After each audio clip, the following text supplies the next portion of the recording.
Quem é você? Não no sentido filosófico, chique, não é isso. Tô perguntando mesmo.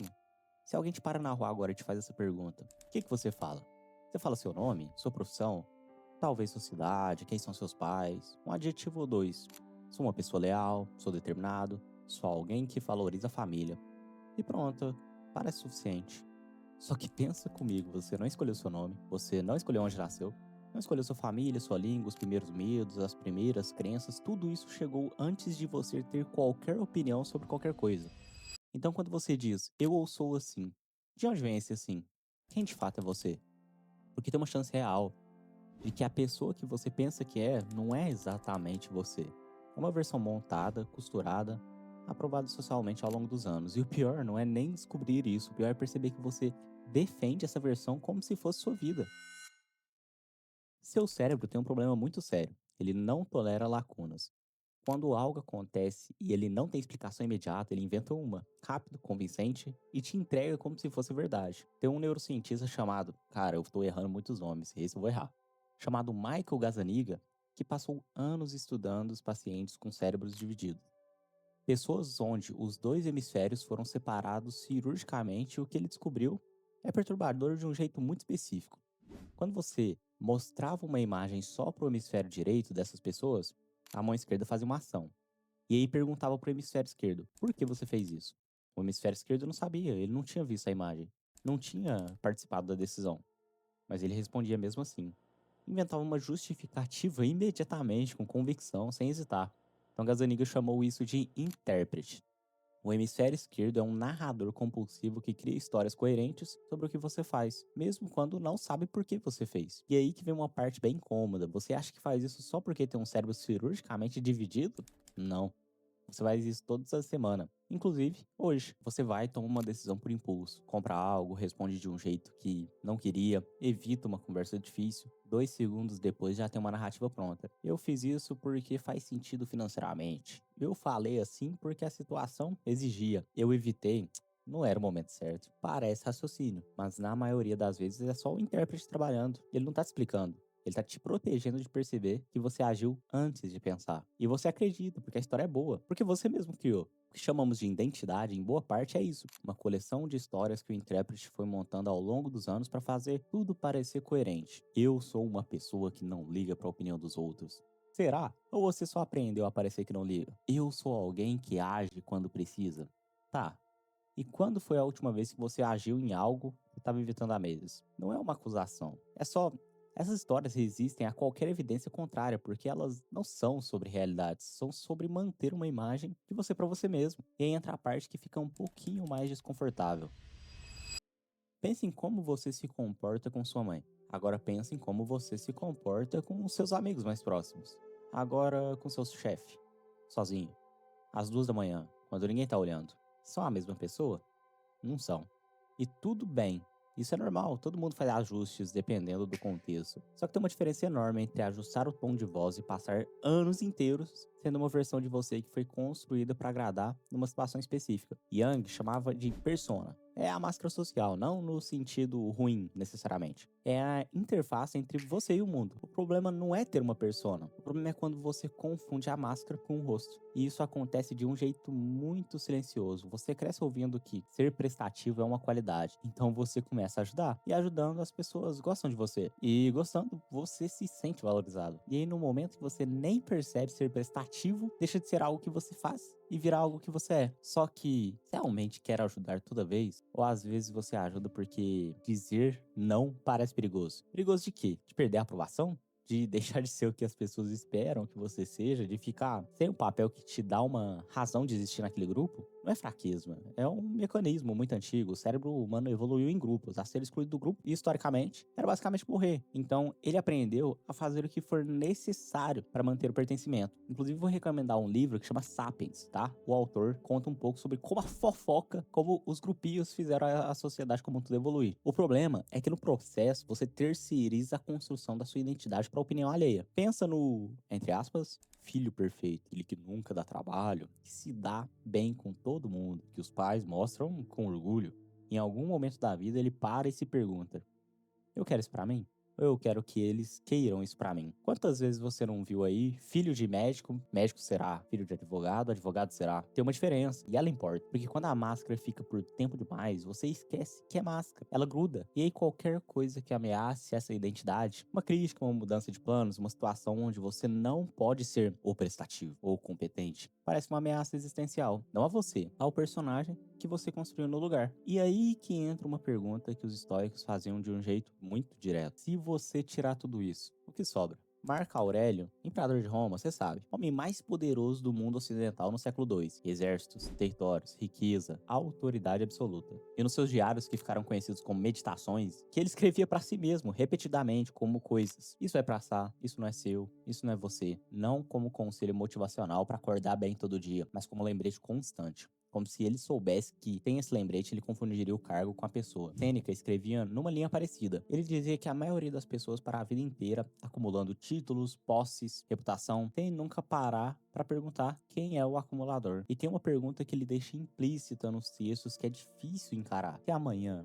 você perde o emprego, seu relacionamento, a sua saúde, a sua aparência física, o status social, quem sobra?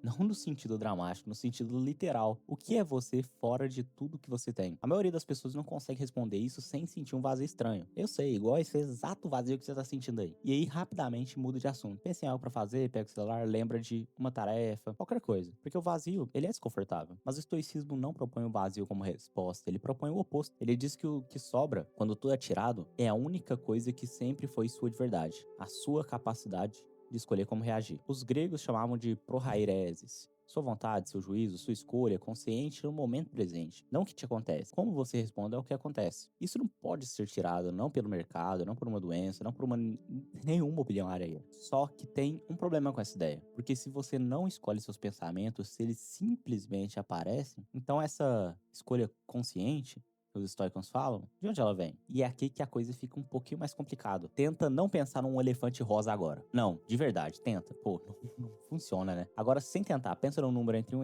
e 10. Você não escolheu esse número, ele apareceu. Você pode achar que escolheu, mas antes de você decidir o número, ele já estava chegando. Foi 7? Não, não, brincadeira. Você só observou o resultado.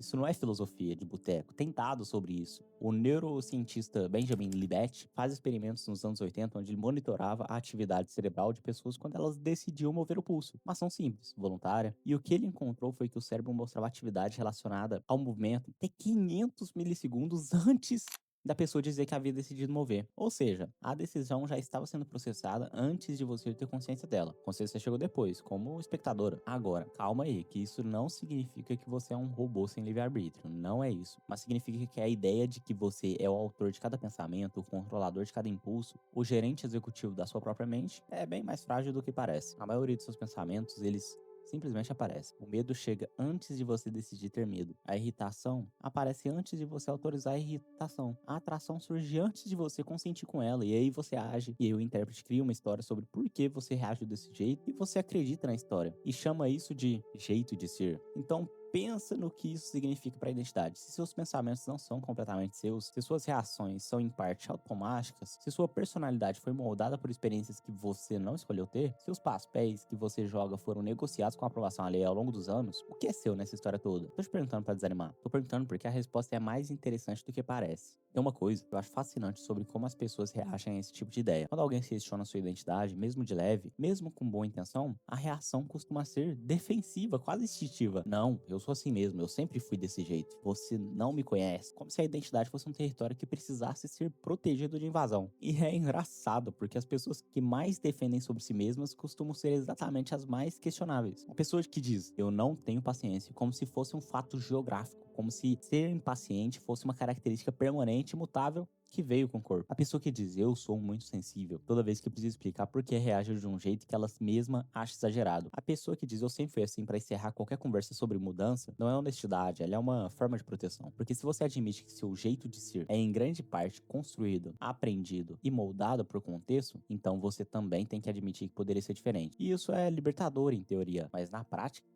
é aterrorizante. Porque se você pode ser diferente, então as escolhas que você fez até agora, relacionamentos, carreira, padrão de comportamento, podem ter sido, em parte, escolhas de uma versão que nem era totalmente sua. É mais fácil dizer, eu sou assim, do que perguntar, por que eu me tornei assim? Faz sentido eu continuar? Tem uma frase do filósofo Derek Parfit que eu fico pensando às vezes. Ele estudava identidade pessoal por décadas e chegou numa conclusão que incomodava muita gente. O eu é menos fixo, menos contínuo, menos sólido do que a gente imagina. Você não é a mesma pessoa que tinha 7 anos. Eu acho que você já sabia disso. Não tem as mesmas células, não tem os mesmos medos, não tem os mesmos valores. Ou se tem, por razões diferentes. A continuidade é em grande parte narrativa. Uma história que você conta conectando os pontos. O que não significa que você não existe. Significa que você é mais processo do que coisa, mais verbo do que substantivo. Então, quem você é? Talvez a pergunta não seja quem eu sou, como se houvesse uma resposta fixa esperando para ser descoberta. Talvez seja quem eu tô sendo agora e de onde veio isso. Porque tem uma diferença enorme entre uma identidade que você construiu conscientemente, mesmo que aos tropeços, mesmo que incompleta, e uma identidade que simplesmente foi acontecendo enquanto você estava distraído tentando agradar o ambiente ao redor. A pessoa que defende com tanta certeza, você a examinou alguma vez? Não no sentido de se criticar, no sentido de olhar com curiosidade mesmo, sem julgamento. Isso daqui, esse jeito de agir, de reagir, esse papel que eu jogo, essa história que eu conto sobre quem eu sou, isso é eu ou é só o que ficou? Os estoicos, eles não propunham que você encontrasse uma essência pura e inabalável no fundo de si mesmo. Propunham algo mais simples, mas mais difícil. Que você parasse de se identificar com o que não é seu. Seus títulos, as opiniões alheias, os medos herdados, e começasse a prestar atenção no único lugar onde você de fato existe. Na escolha que você faz agora com o que você tem. Não quem você foi, não quem você poderia ser. Quem você está sendo nesse momento. E aí tem uma última coisa. O intérprete, aquele narrador compulsivo que cria histórias sobre tudo que você faz, ele tá funcionando agora também. Então, enquanto você assiste, ele tá montando uma narrativa. Interessante, mas eu já sabia disso. Ou, isso não se aplica a mim. Eu vou pensar nisso mais tarde. E talvez seja verdade. Ou talvez seja só o jeito que ele encontrou de não deixar a pergunta incomodar de verdade. Só você sabe. Ou, esse é o ponto, né? Se você acreditou que esse conteúdo de alguma forma agrega no seu dia a dia, se inscreva, deixa um like, tudo isso que o YouTube exige ali para que um canal cresça.